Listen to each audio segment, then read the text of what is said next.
Supreme court ने अभी अपना फैसला सुनाया है मेरे खिलाफ कंटेम्प्ट केस में। मुझे दोषी का करार दिया है कंटेम्प्ट के लिए और ₹1 का फ़ाइन लगाया है और बोला है अगर मैं फ़ाइन नहीं देता तो 3 महीने की जेल और 3 साल के लिए सुप्रीम कोर्ट से मुझे बार कर दिया जाएगा। मैंने पहले ही बोला था कि मैं जो भी सुप्रीम कोर्ट मेरे खिलाफ सेंटेंस देगा मैं उसको खुशी खुशी मान लूँगा, ऑफ कोर्स सब्जेक्ट टू मेरी जो राइट है इसके खिलाफ अपील करने की, क्योंकि मैंने जो कहा है वो मुझे लगता है सुप्रीम कोर्ट ने तो उसको बोल दिया कि ये कंटेम्प्ट है। मुझे लगता है कि वो हर नागरिक का सबसे अहम कर्तव्य है। सच बोलना, जहाँ गलत हो रहा है उसके खिलाफ अपनी आवाज़ उठाना, ये हर नागरिक का सबसे बड़ा कर्तव्य है। तो मैं ये फ़ाइन दे दूँगा, लेकिन जो मेरा राइट है इसके खिलाफ चाहे रिव्यू फाइल करने का चाहे रिट फाइल करने का, दोनों कंटेम्प्ट का जजमेंट और सेंटेंसिंग के जजमेंट को चैलेंज करने का, वो सब मैं करूँगा। और अगर और भी कोई पनिशमेंट इम्पोज किया होता वो भी मुझे मान्य था। ऑब्वियसली सुप्रीम कोर्ट का फैसला सबको मान्य होता है। मेरे लिए सुप्रीम कोर्ट के प्रति बहुत गहरा रिस्पेक्ट रहा है शुरू से, जब से मैं प्रैक्टिस करता रहा हूँ। अब मुझे करीब 37 साल हो गए, 37 साल से ज़्यादा।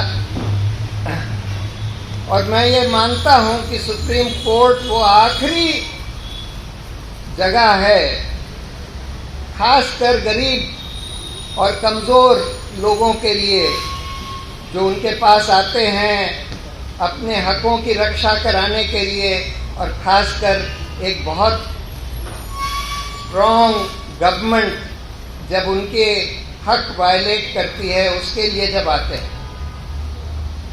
मेरे ट्वीट कोई सुप्रीम कोर्ट या न्यायपालिका को चोट पहुंचाने के लिए नहीं करे गए थे, लेकिन इसलिए करे गए थे कि मुझे लगा कि सुप्रीम कोर्ट हाल में जो इनका बहुत अच्छा रिकॉर्ड रहा है उससे थोड़ा सा फिसल गया।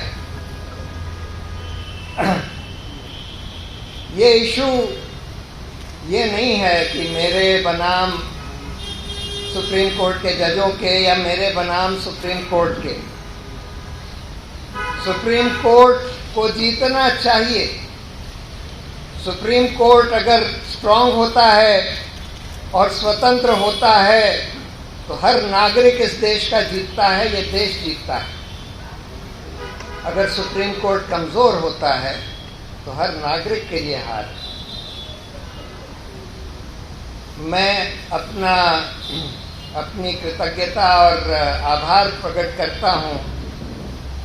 इतने सारे लोग जो मेरे लिए, मेरे सपोर्ट में, मेरे संग सॉलिडारिटी में खड़े हो गए, चाहे वो जज रहे हों, पूर्व जज, चाहे वकील रहे हों, चाहे एक्टिविस्ट रहे हों, चाहे आम नागरिक रहे हैं, इतने सारे लोग खड़े हो गए। और इससे मुझे बहुत हौसला मिलता है और बहुत उम्मीद की किरण जगती है कि देश में ये अभिव्यक्ति की आज़ादी को इससे मजबूती मिलेगी और न्यायपालिका की जवाबदेही और न्यायपालिका में जो बदलाव की ज़रूरत है, इस कैंपेन को भी शक्ति मिलेगी। सबसे बड़ी बात ये हुई है कि इस केस के कारण बहुत सारे लोग, क्योंकि लोगों ने इसको एक फ्रीडम ऑफ स्पीच का एक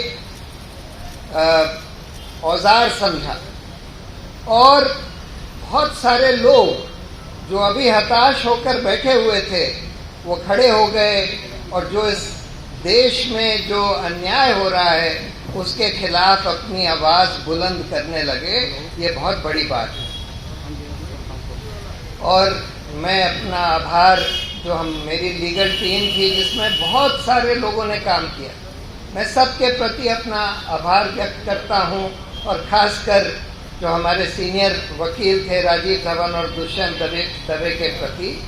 और मुझे पूरी उम्मीद है कि सत्य की जय होगी और इस देश में लोकतंत्र और सुदृढ़ होगा और मजबूत होगा। सत्यमेव जयते। नमस्कार, मैं हूं मानक गुप्ता। अगर आपको हमारा ये वीडियो पसंद आया हो तो इसे लाइक और शेयर जरूर करें, और हाँ, हमें सब्सक्राइब और फॉलो करना ना भूलें ताकि आप देश और दुनिया की कोई खबर मिस ना करें। तो जुड़े रहिए हमारे साथ और देखते रहिए News 24।